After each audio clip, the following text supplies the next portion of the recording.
avant de plonger dans cette histoire incroyable, pensez à vous abonner à la chaîne et à activer la cloche. Ici, chaque récit a quelque chose à dire, et vous ne voudrez pas en manquer un seul. La craie grinçait sur le tableau noir tandis que les chaises grinçaient, une à une, sous le poids des étudiants nerveux. L'amphithéâtre de l'université de Boston semblait immense, presque écrasant, comme si les murs eux-mêmes jugeaient ceux qui entraient. Au milieu de ce brouhaha, Alyssa Carter marcha doucement, tenant contre elle un vieux sac à dos délavé. Ses doigts serraient une calculatrice fendue sur le côté, souvenir d'un passé modeste qu'elle refusait d'oublier. Personne ne la regarda vraiment. Pour eux, elle n'était qu'une autre étudiante. Discrète. Silencieuse. Une fille noire parmi des centaines d'autres visages. Mais sous ce calme, il y avait un monde. Un esprit affûté. Un souffle de chiffres. Une façon unique de voir la logique et la beauté à travers les équations. Depuis l'enfance, les mathématiques n'avaient jamais été un simple cours pour elle, c'était un refuge. Elle se souvenait encore de son père, assis tard le soir, les mains noircies d'huile de moteur après une longue journée au garage. « Regarde, Alyssa, si tu comprends ce problème, tu peux comprendre le monde, » disait-il, en dessinant des formules sur une vieille nappe. Il ne possédait pas grand-chose, mais il lui avait offert le plus précieux. La confiance que son cerveau valait plus que tout. Puis il était parti trop tôt. Depuis, Alyssa travaillait en silence, redoublant d'efforts, se tenant droite face aux regards condescendants et aux murmures invisibles. Elle n'est peut-être pas faite pour ce niveau. Les autres comprendront plus vite. Elle supportait. Elle observait. Elle apprenait. Jusqu'au jour où elle entra dans le cours d'analyse avancée. Et là, au centre de l'amphithéâtre, se tenait l'homme dont la réputation précédait chaque étudiant. Professeur Richard Whitman. Tailleur sobre, regard tranchant, sourire sec. Un génie reconnu, mais dont l'orgueil coulait plus fort que la craie sur le tableau. Il croyait connaître les esprits brillants. Il croyait reconnaître le talent au premier coup d'œil. Et lorsqu'il regarda Alyssa pour la première fois, il ne vit rien. Pas son potentiel. Pas son calme. Pas le feu silencieux derrière ses yeux. Il ne vit que ce qu'il voulait voir. Et, ce jour-là, dans cet amphithéâtre glacé, une décision fut prise. Whitman allait l'humilier. La tester. La rabaisser, sans savoir qu'il venait de réveiller une force qu'il ne pourrait plus ignorer. Car bientôt, le tableau qui avait toujours appartenu au professeur deviendrait le lieu d'une révélation. Et le monde découvrirait que la jeune fille qu'il avait méprisée était l'un des esprits mathématiques les plus brillants de sa génération. Le ciel gris se reflétait sur les vitres hautes de l'université lorsque la cloche virtuelle annonça le début du cours. Les conversations se turent peu à peu, comme si le bâtiment lui-même retenait son souffle. Alyssa Carter s'assit discrètement au milieu de la salle, pas trop devant pour ne pas attirer l'attention, pas trop derrière pour ne rien manquer. Elle posa son cahier soigneusement aligné, son stylo à peine usé, et attendit. La porte s'ouvrit avec un bruit sec. Le professeur Richard Whitman entra. Ses pas étaient précis, presque militaires. Il ne regardait personne, comme si la présence des étudiants n'était qu'un détail. Il posa son dossier sur le bureau, retira calmement sa veste, puis prit une craie. Sans salutation. Sans sourire. Une longue équation apparut au tableau, symbole après symbole, jusqu'à ce que le tableau entier devienne un labyrinthe. Les murmures commencèrent. « C'est quoi ça? On n'a jamais vu ça en licence. Il exagère ?» Whitman se retourna lentement. « Ce que vous voyez ici n'est pas un exercice. C'est un test. Je veux savoir qui mérite vraiment d'être dans ce cours. » Son regard balaya la salle comme un projecteur. Puis il s'arrêta. Sur Alyssa. « Vous, » dit-il froidement. La jeune fille au pull noir. « Levez-vous. » Elle se leva. Son cœur vibra dans sa poitrine, mais son visage resta calme. « Votre nom ? » Alyssa Carter. « Très bien, mademoiselle Carter. » Expliquez à la classe la première étape. Un silence lourd s'abattit. Plusieurs têtes se tournèrent vers elle. Alyssa observa l'équation, réfléchit quelques secondes. Elle vit une symétrie cachée dans les termes, une faille que la plupart ne verraient pas. Elle leva doucement la main, prête à répondre. Mais Whitman la coupa net. Non. En fait, asseyez-vous. J'ai changé d'avis. Un sourire méprisant effleura sa bouche. Je préfère éviter de perdre du temps. Un rire nerveux éclata au fond de la salle. Quelqu'un chuchota. Elle doit être perdue. Alyssa sentit la brûlure familière monter dans sa poitrine, cette sensation de n'être pas seulement jugée sur ses compétences, mais sur ce qu'elle représentait aux yeux des autres. Cependant, elle ne protesta pas. Elle nota calmement l'équation dans son cahier, comme si rien ne venait de se passer. Whitman poursuivit son cours, imposant démonstration et définition comme des murs infranchissables. À chaque question, il choisissait les mêmes étudiants, ceux qui portaient des vestes élégantes, des montres brillantes, des sourires sur deux. Lorsque l'heure toucha à sa fin, il donna des devoirs. Vous avez une semaine. Ceux qui échouent, quitteront le cours. Personne n'osa protester. Les étudiants sortirent en silence. Alyssa resta assise un instant, respirant profondément. Elle regarda le tableau noir. Elle revoyait l'équation, ligne par ligne, comme si elle la lisait dans un livre ouvert. Sa main serra son stylo. Elle se leva, approcha doucement du tableau, vérifia la logique, puis rangea ses affaires. Au moment où elle franchit la porte, elle croisa le reflet de Whitman dans la vitre de son bureau. Il discutait avec un autre professeur, l'air satisfait, comme s'il avait déjà décidé du destin de chacun. Dans sa tête, la voix de son père résonna. Ne te bats pas pour qu'il te voie. Fais simplement ce qu'eux sont incapables de faire. Alyssa descendit les escaliers, la pluie frappant doucement les marches. Elle ne savait pas encore que ce jour, ce simple cours, serait le début d'une tempête. Une tempête qui bouleverserait le professeur Whitman, l'université entière. Et sa propre vie. La nuit était tombée sur l'université. Les lumières des bâtiments formaient des halos pâles sur le campus désert, et le vent faisait vibrer les branches des arbres comme des doigts impatients. Alyssa quitta la bibliothèque tard, comme d'habitude. Elle aimait ce silence, le monde semblait plus clair quand plus personne ne parlait. Ses pas la conduisirent vers le bâtiment des sciences. Elle hésita une seconde, puis poussa doucement la porte. Les couloirs étaient presque vides. Un agent d'entretien salua d'un signe de tête. Elle répondit avec un sourire discret. Elle savait qu'elle n'avait rien à faire là à cette heure, mais elle voulait revoir l'équation du cours, vérifier quelque chose qui lui tournait dans la tête. Elle entra dans la salle d'amphithéâtre. Les néons faiblards illuminaient le tableau noir encore couvert de poussière de craie. Et là, une nouvelle suite d'équations gigantesques s'étalait sur toute la largeur. Pas un exercice. Pas un devoir. Un problème de recherche. Un défi que même des professeurs peinaient à résoudre. Alyssa posa son sac. Elle approcha. Ses yeux suivirent les lignes de symboles, lentement, méthodiquement.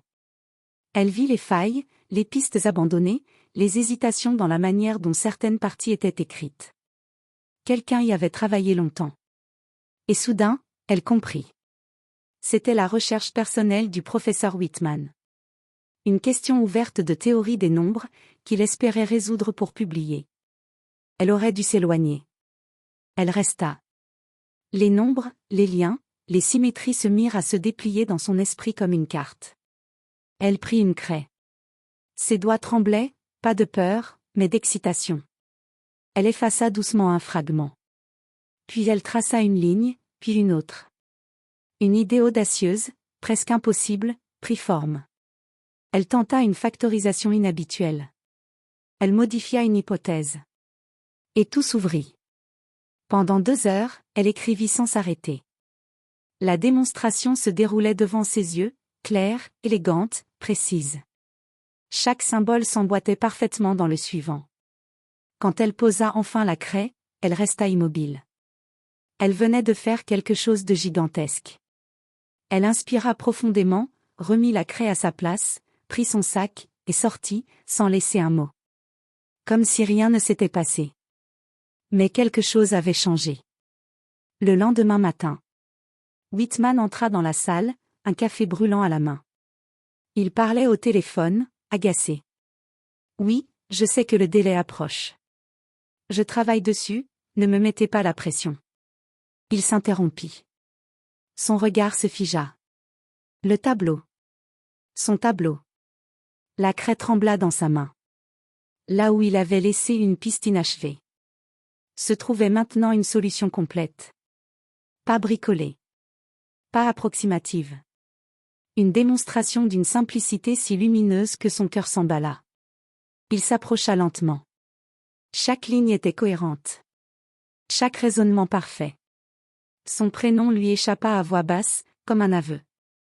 Incroyable. Il resta là, bouche close, incapable de bouger. Puis une pensée froide le traversa. Quelqu'un d'ici est plus brillant que moi. La peur. La curiosité. L'orgueil blessé. Il tourna brusquement la tête. Qui a fait ça? Lança-t-il plus fort qu'il ne le voulait. Quelques étudiants qui entraient sursautèrent. Personne ne répondit. Alyssa venait d'arriver. Elle s'assit calmement, baissa les yeux, ouvrit son cahier. Whitman observa chaque visage. Son regard passa lentement sur elle. Rien ne la trahissait. Il se força à respirer, prit son marqueur et resta toute la séance silencieux, perturbé. Mais pendant qu'il parlait, son esprit n'était pas au court. Il n'avait qu'une seule question. Qui, dans cette salle, possède un esprit capable de faire cela, cette nuit-là? Dans son bureau, tard, il reprit chaque ligne. Il tenta de comprendre comment quelqu'un avait pu penser ainsi. Plus il étudiait la solution, plus il réalisait. La personne derrière ça ne copiait personne. Elle créait. Il s'adossa à sa chaise. Pour la première fois depuis des années, il ressentit une chose qu'il croyait disparue. De l'admiration. Mais aussi, profondément enfouie. De la honte. Il ne savait pas encore que la réponse se trouvait là, silencieuse, assise chaque jour au 3e rang. Et qu'en essayant d'écraser une étudiante, il venait d'allumer l'étincelle qui changerait tout. Le soleil d'hiver traversait les grandes fenêtres de l'université, projetant des lignes dorées sur le sol ciré. Les étudiants entraient en silence. Depuis quelques jours, quelque chose avait changé dans l'attitude du professeur Whitman. Moins de sarcasme. Plus de regards méfiants. Comme s'il cherchait quelqu'un. Alyssa s'installa à sa place habituelle, le visage calme. Elle savait que, tôt ou tard, la vérité remonterait, mais elle n'avait rien fait pour briller. Elle avait seulement suivi ce que son esprit lui dictait. Le cours commença. Whitman n'écrivit pas de théorie au tableau. Il déposa plutôt une pile de feuilles sur la table, d'un geste sec. Aujourd'hui, dit-il, vous allez composer. Pas de livre. Pas de calculatrice. Seule votre tête compte. Un murmure inquiet se répandit. Il distribua les feuilles. Un seul problème figurait dessus. Un problème si dense et tordu que certains sentirent immédiatement leur courage se dissoudre. Alyssa lut l'énoncé. Elle reconnut une structure familière. C'était une variation du problème qu'elle avait résolu la nuit où elle était restée seule dans l'amphithéâtre. Elle respira lentement. Son stylo glissa sur le papier, sûr, précis, patient. Autour d'elle, des feuilles se froissaient, des soupirs s'échappaient, des stylos claquaient sur les tables. 30 minutes passèrent. Alyssa posa son stylo. Relut chaque calcul, vérifia les transitions, puis se leva. Elle avança vers le bureau. Whitman leva les yeux. Déjà? Oui, monsieur. Il prit la copie. Le reste de la classe se tourna vers elle, étonnée. Elle retourna s'asseoir, simple, discrète, comme si rien d'extraordinaire ne venait de se produire. Le temps s'écoula lentement. Quand la cloche sonna, les étudiants déposèrent leurs copies, visage soucieux. Whitman les congédia d'un geste. Sortez. Sauf vous, mademoiselle Carter. Les regards se croisèrent. Certains chuchotèrent. Alyssa sentit ses mains devenir légèrement froides. La salle se vida. Le silence revint. Whitman ferma la porte. Il resta un instant immobile, la copie entre les mains. Asseyez-vous. Elle s'assit. Il ne parla pas tout de suite. Il lut. Relut. S'arrêta à certains passages, hocha légèrement la tête, fronça le sourcil ailleurs, pas parce qu'il voyait des erreurs, mais parce qu'elle avait utilisé des voix inattendues. Finalement, il posa la feuille. D'où tenez-vous cette méthode? Sa voix n'était plus condescendante. Elle était troublée. Alyssa réfléchit. Puis répondit simplement. J'ai regardé le problème sous un autre angle. J'ai essayé de comprendre ce qu'il voulait vraiment dire, pas seulement comment l'attaquer. Whitman s'appuya au bureau. Qui vous a appris cela? Votre ancien professeur? Un tuteur privé? Elle secoua la tête. J'ai appris seul. Je teste. Je me trompe. Je recommence. Un silence. Puis il reprit. Vous venez souvent ici le soir? Le cœur d'Alyssa accéléra légèrement. Parfois. Pour travailler en paix. Il la fixa. Vous êtes entré dans cette salle la semaine dernière. Une affirmation, pas une question. Alyssa baissa légèrement les yeux. Oui. Et vous avez touché à mon tableau. Elle inspira. Je voulais seulement comprendre. Je n'ai rien volé. Je n'ai rien pris en photo. J'ai juste vu une piste. Whitman se détourna quelques secondes. Il marcha près du tableau, main jointe derrière le dos. Vous ne comprenez pas ce que vous avez fait. Ce problème, j'y travaille depuis des mois. Il se retourna. Et vous, en une nuit, vous avez ouvert une porte que je ne voyais pas. Il n'y avait ni colère, ni accusation. Seulement une sorte de vertige. Alyssa releva les yeux. Je suis désolée si je vous ai offensé. Il secoua lentement la tête. Non. Ce n'est pas de l'offense. C'est un rappel. Il inspira longuement. Je vous ai jugé. Le premier jour. J'ai décidé que vous n'aviez rien à apporter. Que vous seriez un poids. Et je vous ai humilié devant toute la classe. Ces mots sonnèrent lourds dans l'air. J'avais tort. Alyssa resta silencieuse. Son visage était calme, mais ses yeux brillaient d'émotions contenues. Pourquoi n'avez-vous rien dit? Demanda-t-il. Elle répondit doucement. Parce que lorsque quelqu'un a déjà décidé que vous ne valez rien, chaque mot que vous prononcez devient une preuve contre vous. Un silence profond tomba entre eux. Whitman s'assit, pour la première fois à la même hauteur qu'elle. Vous avez un don rare. Pas seulement pour résoudre. Pour voir. Et je crois que je vous dois plus qu'une excuse. Il prit sa copie. Demain, je rends les résultats. Je veux que vous veniez un peu plus tôt. Elle acquiesça. Elle se leva pour partir. Sa main se posa sur la poignée. Mademoiselle Carter? Elle se retourna. Oui. Son regard était différent, presque respectueux. Merci, de ne pas m'avoir ridiculisé, alors que vous en aviez mille raisons. Alyssa esquissa un sourire discret. Ce n'est pas ce que je cherche. Elle sortit. Le couloir paraissait plus long que d'habitude, mais plus léger. Elle avait l'impression d'avoir franchi une porte invisible. Dans la salle, seul, le professeur Whitman regarda encore une fois sa propre équation. Et pour la première fois, il comprit que le vrai défi, désormais, n'était plus de résoudre des nombres, mais d'apprendre à reconnaître la grandeur, même quand elle se cache derrière le silence. Le lendemain, l'amphithéâtre était plein à craquer. Les étudiants chuchotaient, tendus, assis droits comme s'ils attendaient un verdict. Les copies du contrôle reposaient sur le bureau, empilées en un tas épais. Alyssa entra discrètement. Elle s'assit au 3e rang, comme toujours. Personne ne savait encore que quelque chose d'inhabituel allait se produire. La porte s'ouvrit. Le professeur Richard Whitman entra, mais son visage n'était plus le même. Ni hautain, ni froid. Sérieux. Calme. Presque humble. Il se plaça devant la classe. J'ai corrigé vos évaluations, dit-il. Et j'aimerais commencer par quelque chose d'important. Les murmures cessèrent. La plupart d'entre vous ont échoué. Un soupir parcourut la salle. Mais, quelqu'un a non seulement réussi, mais a proposé une méthode que je n'avais jamais vue auparavant. Une solution d'une élégance remarquable. Des têtes se tournèrent. Des suppositions fusèrent à voix basse. Ça doit être Ethan. Ou peut-être Olivia, elle est toujours première. Whitman prit une copie. Il la regarda un instant, puis il leva les yeux. Il s'agit d'Alyssa Carter. Le silence tomba. Un silence lourd. Épais. Puis quelques rires étouffés, non pas méchants, mais incrédules. Alyssa? Sérieux?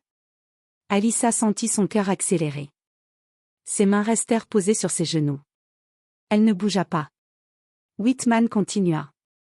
J'aimerais qu'elle vienne au tableau. Les regards convergèrent. Certains surpris. D'autres gênés. D'autres encore curieux. Alyssa se leva lentement. Elle marcha jusqu'au tableau, son souffle régulier, même si chaque pas semblait peser. Whitman lui tendit une craie. Montrez à la classe comment vous avez raisonné. Elle écrivit. Calmement. Sans hésiter. Elle expliqua, non pas comme quelqu'un qui cherche à impressionner, mais comme quelqu'un qui partage une évidence simple. Chaque phrase éclairait le problème. Chaque mouvement de craie transformait les symboles en quelque chose de vivant. Peu à peu, les regards changèrent. Des visages sceptiques devinrent attentifs. Des sourires arrogants se figèrent. Même les plus brillants étudiants prirent des notes. Quand elle termina, elle posa la craie. Un silence respectueux remplit la salle. Whitman se tourna vers ses élèves. Ce que vous venez de voir n'est pas de la chance. Ni une improvisation. C'est la signature d'un esprit exceptionnel. Il marqua une pause. Et je dois vous avouer quelque chose. Il regarda Alyssa. Le premier jour, je l'ai humiliée. J'ai décidé qu'elle n'était pas capable. J'ai laissé mes préjugés parler pour moi. Et j'avais tort. Les étudiants se figèrent. Personne n'avait jamais entendu ce professeur admettre une erreur. Encore moins publiquement. Ce que j'ai vu hier soir dans vos copies, dit-il, m'a rappelé que le talent ne se mesure ni à l'apparence, ni à la voix la plus forte, ni à ce que l'on croit fait pour réussir. Son regard se tourna vers Alyssa. Vous avez ma reconnaissance, et mes excuses. Le cœur d'Alyssa se serra. Pas de triomphe. Pas d'orgueil. Seulement une vérité simple. Merci, professeur, répondit-elle doucement. Un léger applaudissement éclata, puis grandit. Pas bruyant. Pas spectaculaire. Sincère. Plusieurs étudiants vinrent la voir à la fin du cours. Waouh, Alyssa, c'était incroyable. Tu peux m'expliquer après? Respect. Elle sourit, un peu timide, mais heureuse. Whitman, lui, resta seul quelques secondes dans l'amphi. Pour la première fois depuis longtemps, il sentit qu'il avait appris quelque chose, pas dans un livre, mais dans l'humilité. Il regarda encore une fois le tableau. Puis pensa. Les génies ne portent pas toujours des titres. Parfois, ils entrent simplement dans la salle, et on ne les voit que lorsqu'on accepte enfin d'ouvrir les yeux. Et à partir de ce jour-là, l'histoire d'Alyssa Carter commença vraiment, non pas comme celle d'une étudiante humiliée, mais comme celle d'une jeune femme prête à changer le monde des mathématiques.